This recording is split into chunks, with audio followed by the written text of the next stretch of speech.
कक्षा 9वीं वाले सभी छात्र ध्यान दें। माय फ्रेंड्स, आप सभी छात्रों का गणित विषय का जो प्रश्न पत्र है पूरा का पूरा पेपर आ चुका है।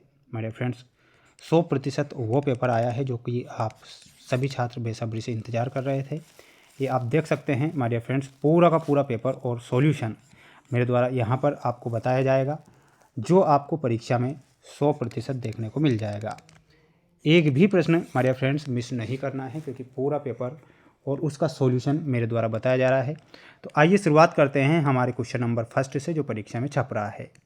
क्वेश्चन नंबर फर्स्ट आप देखिएगा आपकी स्क्रीन के सामने। मैं जूम कर देता हूं, जिससे कि पूरा का पूरा पेपर आप देखें और याद इन सभी प्रश्नों को करें। एक परिमेय तथा एक अपरिमेय संख्या का योगफल या अंतर सदैव एक संख्या होती है, तो वो संख्या कैसी होगी?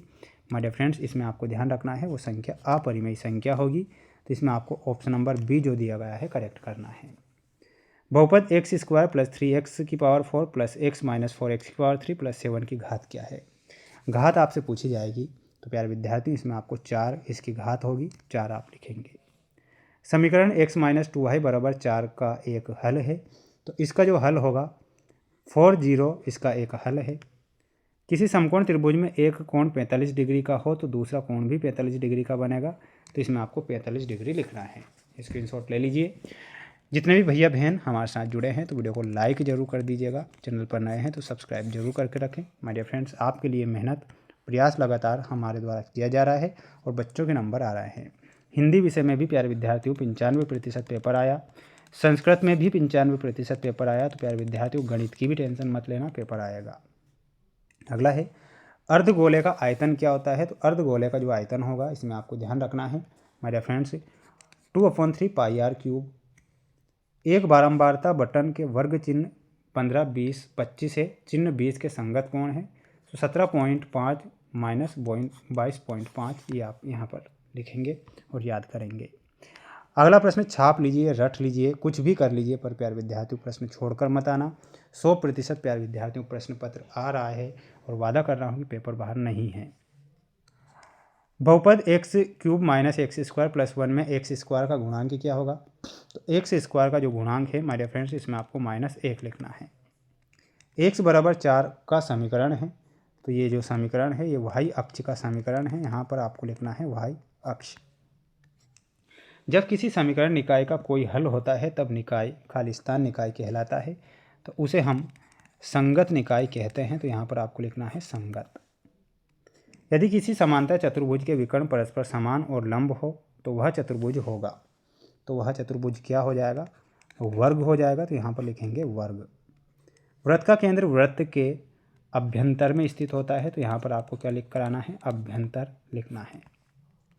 वर्ग की आवृत्ति को उसके मध्य बिंदु पर केंद्रित मानकर बनाया गया बहुभुज बारंबारता बहुभुज कहलाता है। तो लिखेंगे आप बारंबारता बहुभुज, ये आप लिखेंगे। स्क्रीनशॉट ले लेना है, सभी छात्रों को पढ़ लेना है, मेहनत कर लेना है। आप जानते हैं कि बिना मेहनत के तो वैसे भी जय जयकार नहीं होती और कोशिश करने वालों की कभी हार नहीं होती। ये आपके रिक्त स्थान में क्वेश्चन देख लीजिए, आपकी स्क्रीन के सामने क्वेश्चन पूछा गया है। प्रत्येक प्राकृत संख्या एक पूर्ण संख्या होती है। माय डियर फ्रेंड्स, इसमें आपको सत्य के रूप में लिखना है। क्या लिखना है? ये हमारा सत्य है। एलसीएम और एचसीएफ बहुपदों का गुणनफल क्या होता है? गुणनफल। तो बिल्कुल ये आपको सत्य लिखना है। x बराबर 0 एक्स अक्ष का समीकरण है। तो माय डियर फ्रेंड्स, ये आपको असत्य के रूप में लिखना है, यह असत्य हो जाएगा। समीकरण y बराबर 3x प्लस 5 में अपरिमित रूप से अनेक हल होते हैं। तो ये भी आपको सत्य लिखना है। ऋजु कोण की माप 180 डिग्री की होती है। तो बिल्कुल ये सत्य है। किसी समबाहु त्रिभुज का प्रत्येक कोण 90 डिग्री का होता है। तो ये आपको असत्य के रूप में लिखना है। क्या लिखना है? असत्य लिखना है। सभी मेरे प्यारे भैया बहन जो जुड़े हैं चैनल को सब्सक्राइब जरूर कर लीजिएगा। आपके लिए प्रयास, आपके लिए मेहनत लगातार मैं कर रहा हूं, ताकि मेरे सभी प्यारे भैया बहनों के अच्छे नंबर परीक्षा में आ सके। तो सभी बच्चे इन प्रश्नों को जरूर पढ़ें। ये आपका अगला क्वेश्चन रहेगा, जिसमें मैं आपको यहाँ पर एक वाक्य में उत्तर लिखे वाले क्वेश्चन बता रहा हूँ। ध्यान से देखें। एक द्विघात बहुपद का उदाहरण दीजिए। तो द्विघात बहुपद का उदाहरण हो जाएगा x square plus b x plus c. बिंदु 4-3 किस चतुर्थांश में स्थित हैं? तो यहाँ पर आपको लिखना है ये चतुर्थ चतुर्थांश में स्थित है, तो यहाँ पर हो जाएगा आपका चतुर्थ चतुर्थांश। ठीक है, याद करके ही जाना है, चतुर्थ चतुर्थांश। बिंदु x बराबर 2 y बराबर 1 समीकरण 2x + 3y बराबर k का एक हल है, तब k का मान कितना होगा?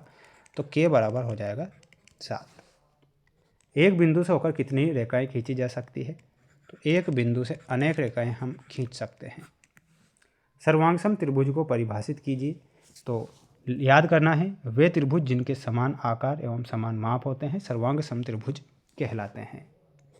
किसी वर्ग के अंतर्गत आने वाले सब पदों की संख्या क्या कहलाती है? तो उसे क्या कहेंगे? उस वर्ग की बारंबारता कहेंगे।